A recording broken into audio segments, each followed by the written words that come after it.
अभी चीज गलत हो सकता है, कांग्रेस जनता पार्टी गलत, सब गलत हो सकते हैं, लेकिन मुद्दा आप ये देखिए कि हम लोग यहाँ पे शिक्षा के लिए खड़े हुए हैं। पर बात यह है कि एंटी नेशनल तभी होता है वो जब वो अपने देश के लिए बुरा सोचे। अगर हम अपने देश के लिए शिक्षा अच्छा सोच रहे हैं और अगर हम अपने देश के लिए करप्शन फ्री सोच रहे हैं ना, तब हम एंटी नेशनल नहीं है। सरकार इस चीज का अकाउंटेबिलिटी ही नहीं ले रही है। क्यों नहीं ले रही है? क्योंकि जो हमारी गवर्नमेंट में है उसमें अशिक्षित लोग हैं। अगर मैं शिक्षित हूँ तो मैं शिक्षा को प्रमोट करूंगा, लेकिन हमें और अगर विदेशों में इतनी हमारी तूती बोली जाती है, हम विश्व गुरु होते हैं, तो हमारा पासपोर्ट रैंक नहीं गिरता, हमारा मीडिया रैंक नहीं गिरता। देखिए कौन से एंगल से हम एंटी नेशनलिस्ट लग रहे हैं, कौन से हम एंगल से दहशतगर्दा लग रहे हैं और देशद्रोही लग रहे हैं हम लोग। धर्मेंद्र प्रधान को हैप्पी बर्थडे विश कर रहे हैं, फिलहाल इतनी ही अकाउंटेबिलिटी है।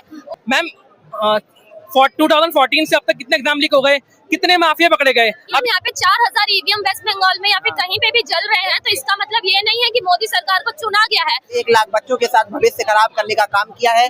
हम उस सरकार से जवाबदेही मांग रहे हैं। ये देश उनके लिए सिर्फ तभी अपना है जब इन्हें वोट चाहिए। उसके ऊपर एक टिप्पणी किया दहशतगर्द। मैम क्या दहशतगर्द?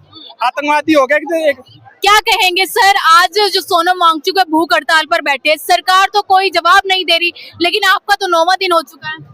मैम आप हमारे हाथ में झंडा देख रहे हैं, तो ये झंडा सबसे पहले तो धर्मेंद्र प्रधान जी के लिए है, जिन्होंने हम लोगों को बोला गया दहशतगर्दा, देशद्रोही, एंटी नेशनलिस्ट। तो ये झंडा हमारे हाथ में, तो बहुत रिस्पेक्ट है इसकी।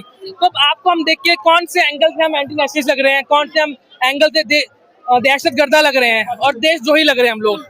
मैं ये बोलना चाहता हूँ कि 9 दिन हो गए यहाँ पे, हम सब लोग इतने परेशान हैं।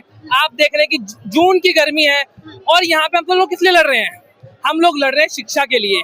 जो शिक्षा का व्यापार हो गया है, जो हर चीज बेचती जा रही है और सब चीजों ने, लोगों ने इतना सिस्टम खराब कर दिया है।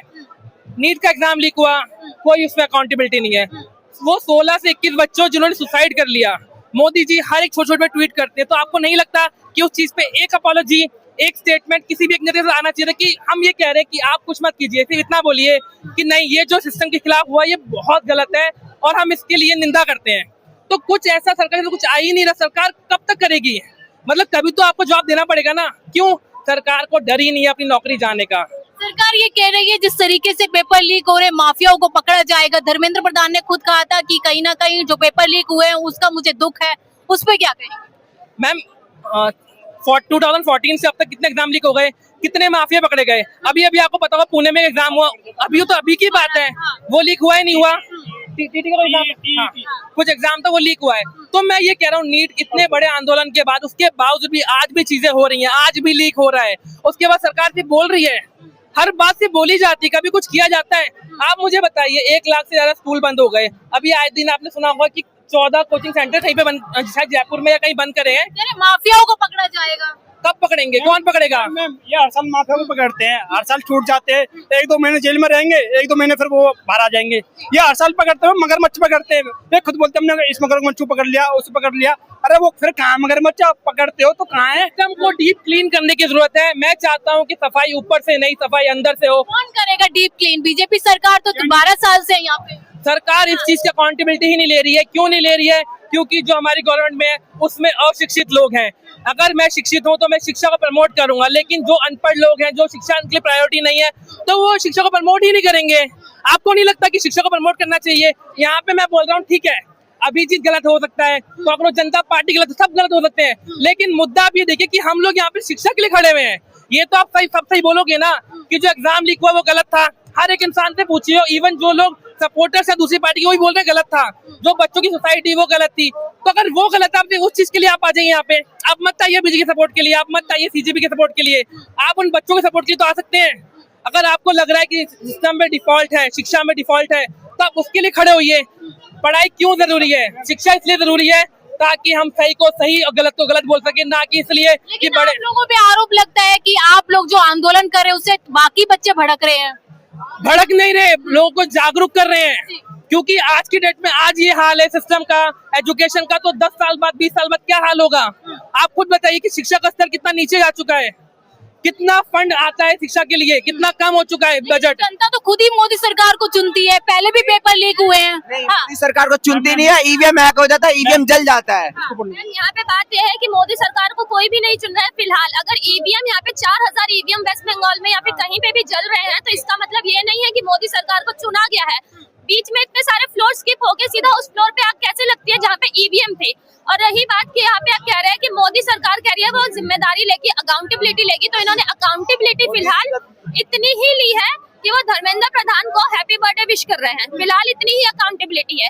उन्होंने जब धर्मेंद्र प्रधान जी को हैप्पी बर्थडे विश किया तो इससे क्या उन्हें ये नहीं लगा कि जिन स्टूडेंट्स की अभी सुसाइड या डिप्रेशन के कारण जान गई, उनके लिए ये डिसरिस्पेक्ट था, या हम लोग जो यहाँ पे प्रोटेस्ट कर रहे हैं हमारे लिए डिसरिस्पेक्ट है? क्या मोदी जी को इस चीज पे अकाउंटेबिलिटी और रिस्पॉन्सिबिलिटी लेने की नहीं आई? डेट में सबसे सस्ती चीज है आम इंसान की मोदी जी तो विदेशों में घूम रहे हैं, आपने देखा होगा कि कछुए को घास खिलाते हुए नजर आ रहे हैं, क्या कहना चाहेंगे? मैम, मोदी जी जो विदेशों में घूम रहे हैं, अगर आप स्टैट से डेटा देखेंगे ना तो पिछले जितने भी नेता हैं उनके कंपैरिजन में मोदी जी ने आज तक सबसे ज्यादा पैसा खर्च किया है विदेशों में घूमने में। और अगर विदेशों में इतनी हमारी तूती बोली जाती है, हम विश्व गुरु होते हैं, तो हमारा पासपोर्ट रैंक नहीं गिरता, हमारा मीडिया रैंक नहीं गिरता, हमें डेमोक्रेटिक ऑटोक्रेटिक नहीं कहा जाता, इलेक्टोरियल ऑटोक्रेटिक नहीं कहा जाता, अगर विदेशों में घूमने के बाद इतनी ही तूती बोली जाती। विदेशों में कछुए खिलाने अलग बात है, यहाँ पे पानी की समस्या की बात अलग है उनके लिए। यहाँ पे ये देश उनके लिए सिर्फ तभी अपना है जब इन्हें वोट चाहिए, जब इन्हें यह कहना है कि राम मंदिर बनाऊंगा, मैं सीता मंदिर बनाऊंगा, तभी ये देश अपना है। तो आज युवा जाग चुका है क्या? मैम, युवा हमेशा से जागा गया है, बस कभी भी युवा को बोलने का मौका नहीं मिला है। सीजेपी के प्रोटेस्ट के थ्रू हमें मौका मिला है बोलने के लिए। जब भी युवा बोलने की कोशिश करती है तो क्या होता है कि या तो इनके ऊपर हमारे पे पानी मार दिया, पानी मतलब लिटरली आप नीट स्टूडेंट्स जो कि यहाँ पे प्रोटेस्ट कर रहे हैं, आप उनके ऊपर पानी से हमला कर रहे हैं, आप उनके ऊपर गैस छोड़ रहे हैं, मतलब आंसू गैस छोड़ रहे हैं, और आप कह रहे हैं कि आप देश के युवा के साथ है। युवा हमको तो देशद्रोही तक बोला जा रहा है, सरकार खुद बोल रही है। हमें बहुत सारे सरकारों ने कहा नेशनल दहशतगर्दी है, हम एंटी नेशनल है। नितिन गडकरी जी ने भी हमें कहा कि हम एंटी नेशनल है। पर बात यह है कि एंटी नेशनल तभी होता है वो जब वो अपने देश के लिए बुरा सोचे। अगर हम अपने देश के लिए शिक्षा अच्छा सोच रहे हैं और अगर हम अपने देश के लिए करप्शन फ्री सोच रहे हैं ना, तब हम एंटी नेशनल नहीं है, तब हम नेशनलिस्ट है, सबसे बड़े नेशनलिस्ट है। अगर हमारे तरफ अगर ये बोला जा रहा है कि हम एंटी नेशनल है और हमें ये सब करने के बाद एंटी नेशनल कहते हैं, तो हम एंटी नेशनल ही सही। पर यह सारी बात कोई भी देश आपको एंटी नेशनल कह के नहीं बोलेगा जब तक आप उसके लिए सोचे। क्या कहना चाहेंगे? मैम, धर्मेंद्र प्रधान के लिए मैं ये कहना चाहूंगा, कृपया करके अपने पद से इस्तीफा दें। मैम, अगर इस्तीफा नहीं दे सकते ना मैम, 29 मानने का सपना ना देखें। मैम, हम जैसे ने उनको बनाया है, हम जैसे उनको बनाया तो हम ही उनको गिरा सकते हैं। मैम, 20 लोगों ने सुसाइड कर लिया। धर्मेंद्र प्रधान जी का मैम आज तक कोई ना तो कोई टिप्पणी की उसके ऊपर, एक टिप्पणी किया दहशतगर्द। मैम, क्या दहशतगर्द? आतंकवादी हो गया कि एक जिसके घर से हमसे पूछिए, मेरे घर से 2 शहीद हुए हैं तो हम दहशतगर्द हैं? आपकी फैमिली से? हाँ, हमारे इंडियन आर्मी में मेरे परदादा देश के लिए शहीद हो गए तो दहशतगर्द हम हैं। हाँ, और दहशतगर्द हमारे फूफा जी हैं जो देश के लिए शहीद हो गए, हम उनके परिवारों से आने वाले आप छात्रों से दहशतगर्द बोल देंगे? क्या कहेंगे? सरकार तो ये कहती है कि जो मेरा भी एक सरकार के लिए एक जवाब है। प्राइवेटाइजेशन की वजह से हम छात्रों के साथ, जो सरकार ने सीयूटी के साथ 1 लाख बच्चों के साथ भविष्य खराब करने का काम किया है, हम उस सरकार से जवाबदेही मांग रहे हैं और एनडीए से जवाबदेही मांग रहे हैं। 5 डे हो चुके, ना एनडीए ने जवाबदेही तय करी, ना 5 डे में ना बच्चों को ईमेल से बताया गया कि आपके प्राइवेटाइजेशन की वजह से नंबर क्यों काटे गए। आप बस ये कहते हैं कि दहशतगर्दों की भी टीम है, हम दहशतगर्दों की भी टीम है, तो आप दहशतगर्दों की ये टीम है।